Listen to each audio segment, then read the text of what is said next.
I read a comment the other day that really struck me. It wasn't some cry for attention or cheap sympathy, just a raw piece of truth. It said, "When I die, don't bother with a gravestone. If nobody visits me while I'm alive, why would they visit me when I'm dead?" Most people would throw a quick heart emoji at that, or some generic "stay strong" garbage. But let's cut the bullshit for a moment. This isn't drama. It's a stark realization that the world doesn't suddenly give a damn about your absence if it ignored your presence all along. Loneliness has followed me my whole life, everywhere. Bars and cars, sidewalks, stores, everywhere. There's no escape. I'm God's lonely man. That line from Robert De Niro, man, it hits deep. It's the ultimate irony, isn't it? To be in a room full of people or walking down a crowded sidewalk and still feel like you're drifting in outer space. We're all out here chasing these stupid illusions of purpose and legacy. But let's be real. Deep down, it's just about wanting to be seen, not just scrolled past in a feed full of scripted lives. Look at the faces in the subway. Everyone is performing their own version of fine while quietly begging to matter. I've been there myself, staring at my phone, wondering if I just vanished today, would anyone even notice? And then you watch something like this. And one day, you're going to look around and you're going to realize that everybody loves you, but nobody likes you. And that is the loneliest feeling in the world. God, that BoJack line is brutal. Everybody loves you, but nobody likes you. That's the modern curse. We have followers, but we don't have friends. We have likes, but we don't have connections. We spend our whole lives building a version of ourselves that people might actually like. We think if we're loud enough or successful enough, we'll finally be seen. But I keep coming back to something Jim Carrey said once. It wasn't about being funny. It was about how fucking exhausting it is to keep that mask from slipping.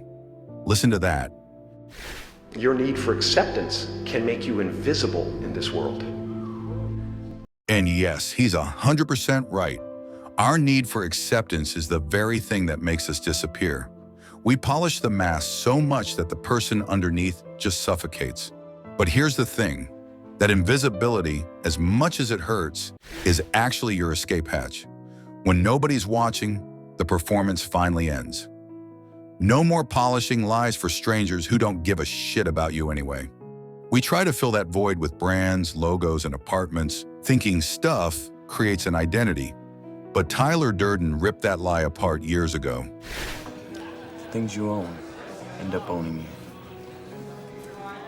The things you own end up owning you. Listen to that. We have the car, the condo, the success, and we're still miserable. Why? Because you can't buy your way out of loneliness. You just end up guarding a pile of junk that serves as your prison. That craving for approval is the strongest cage ever built. Most people spend their entire lives just decorating the bars. But the strongest people I've ever met, they stop chasing the echoes. They realize that if you're going to live, you have to commit to it, even if it tears you apart. Bukowski said it best in his gravelly voice, "It's about going all the way."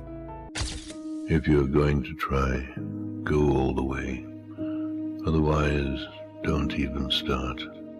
If you're going to try, go all the way. This could mean losing girlfriends, wives, relatives, jobs, and maybe your mind. Go all the way. What he's really getting at isn't some motivational pep talk. It's a wake-up call. He's saying stop waiting for the world to get warmer and just start walking through the cold. If you're going to be on your own, then you better damn own it. Truly, don't do it halfway just because you're scared of the silence.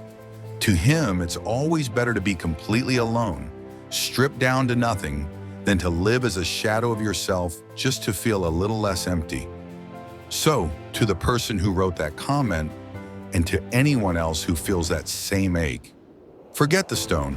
This world is littered with expensive monuments for people who weren't even loved. A slab of granite proves absolutely nothing. I keep this scene of Jane Eyre in the back of my head for moments like this, because she says maybe exactly what you need to hear right now. Am I a machine without feelings? Do you think that because I am poor, obscure, plain and little, that I am soulless and heartless? I have as much soul as you and full as much heart. And if God had blessed me with beauty and wealth, I could make it as hard for you to leave me as it is for I to leave you. I have as much soul as you. That's the only thing that actually matters when you're lying awake at 3 a.m. Success, friends, people liking your photos, all that shit eventually falls away. And when it does, you're the only one you have to answer to. You don't need a crowd to validate your pulse. You don't need a name on a rock to prove you were here. You just need to know that when things got dark, you didn't look away. You stayed. If you feel invisible right now, don't treat it like a flaw. You're just seeing through the bullshit. Some of us weren't meant for the bright lights. We were built to handle the shadows and find the truth there. Stay real.